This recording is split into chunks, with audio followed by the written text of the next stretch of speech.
يا مساء الفل. لعيب الكورة عمره ما كان مجرد موهبة وبس. لعيب الكورة عبارة عن تركيبة عناصر كتير فوق بعضها، تأسيس بدني ومهاري وخططي ونفسي وكمان ذهني. بياخد سنين من عمر اللاعب علشان يصنع بطل. وعشان كده العلم بيقول إن كل لاعب ليه كيرف أو منحنى بيعلى مع النضج خطوة خطوة لحد ما يوصل للقمة، وبعدين بيبدأ النزول الحتمي مع السن.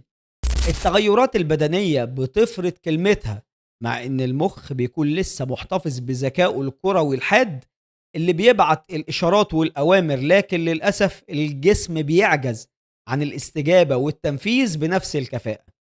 هنا المنظومة بتنهار، وخط النهاية والاعتزال بيكون هو الحل الوحيد.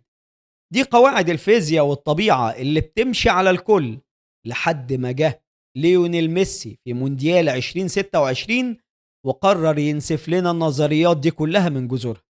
ميسي وهو في سن ال 39 كأنه مش لاعب طبيعي، تحسه صاحب الكورة، مخترع أصولها وفلسفتها، اللي بيلعب بمزاجه الخاص.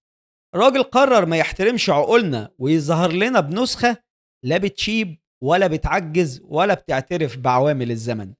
في أول مباراة للأرجنتين في البطولة قدام منتخب الجزائر، بيدخل الملعب عشان يقدم لنا أداء خيالي ويسجل 3 أهداف، هاتريك بكل سلاسة بنسخة ميسي، كأنه شاب في العشرينات.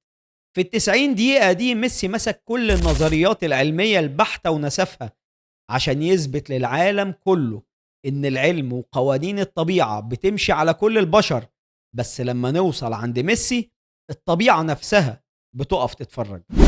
في الحقيقة احنا محظوظين جدا إننا عاصرنا أسطورة كروية زي ميسي، واللي مهما حد كان حكالنا عنه ما كناش ممكن نصدق.